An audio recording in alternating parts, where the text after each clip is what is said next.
there has been, thanks to stimulus, 12,500 construction projects that are able to take place thanks to the stimulus. Now, this goes back to everything from building highways to improving airports. And it's something that, since Greek and Roman times, people have done to put people back in work on physical infrastructure. With that being said, the stimulus has also given relief to states that have been struggling in order to keep a lot of these people in the State Department continuing to work, and this is beneficial. We've also seen this jobs bill proposed, and that's something that will strongly benefit this recovering economy. I think that these are all beneficial things. But going back to building a stronger foundation, although we may see a lot of these jobs as future prospects, there's no reason why a lot of these jobs can't be created now while we start to build up these industries.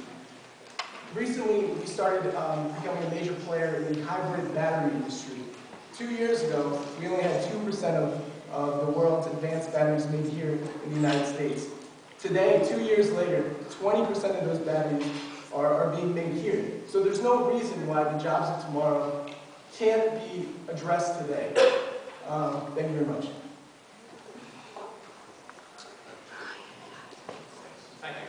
I think in order to tackle the unemployment crisis that we have in this country, we need a comprehensive strategy to address the issue. So in terms of short-term unemployment, I would immediately enact and perpetuate the tax cuts proposed and in fact enacted by the Obama administration for small businesses, corporations, and proprietorships.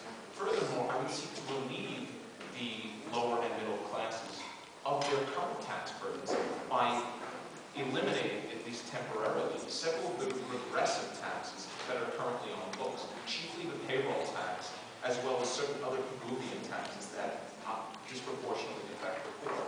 Also, given the fact that we don't face an impending military crisis, I would divert some of the military funding that currently is sifted to the Department of Defense to that of social programs that would help the lower classes that are currently struggling in the crisis.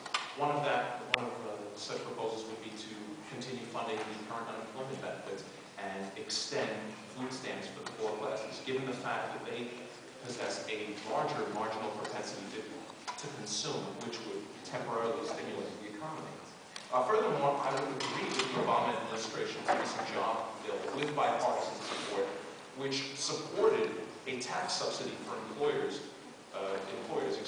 to add additional laborers to their payroll, which again will temporarily reduce the pain of furloughs from private firms as well as state and local governments. However, for the long-term solution, in order to tackle unemployment, we have to address financial reform, which focuses on the financial institutions that currently benefit from the moral hazard of future bailouts from the current and future administrations.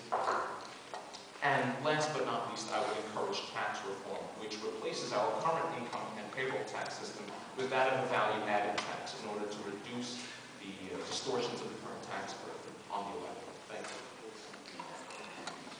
you. All right, well, steps are being taken in the right direction to make sure that small businesses can support themselves and are given incentives to hire people. And I think the strength of the economy is based on a lot of these small businesses and the strength of the middle class. And by strengthening these small businesses, we're doing just that. Now, investing in education is beneficial not only in the short term but in the long run. Give people incentives to become teachers, give people incentives to do these sort of things. Thanks. Okay, we've reached the closing statements. Mr. Arluck will go first. Let me conclude conclude by thanking the audience for their accommodating tone and stellar patience. The urgency of this country's finances demands the respect of all in this lecture hall, state, and nation, given the ramifications if we fail to treat it as such. The proposals I have put forth are but one set among them. Of that I cannot deny. The proposals I have, however, the coming austerity, whether we like it or not, will arrive, whether we choose to confront our liabilities or not.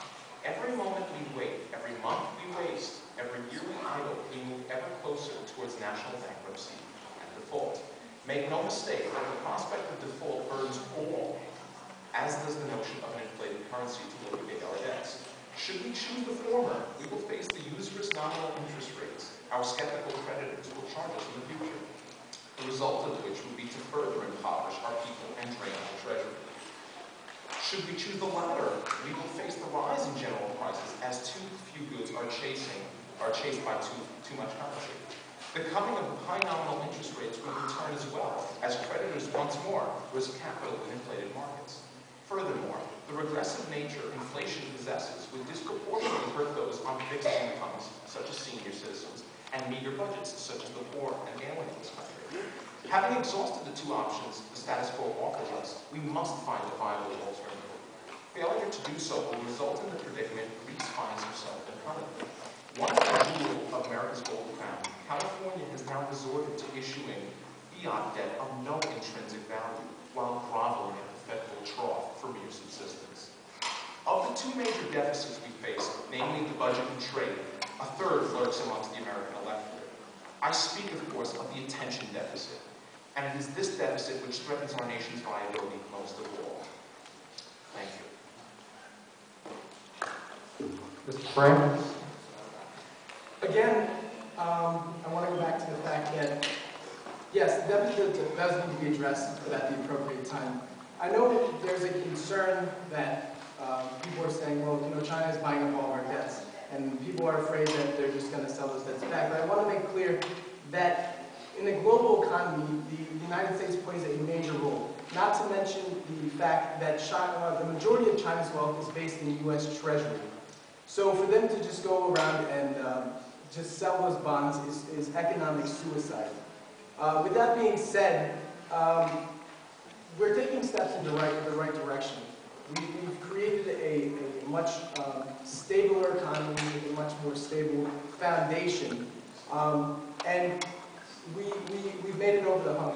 We've avoided a second Great Depression, and with the bold actions taken by President Obama, we can thank for this. Thank you very much.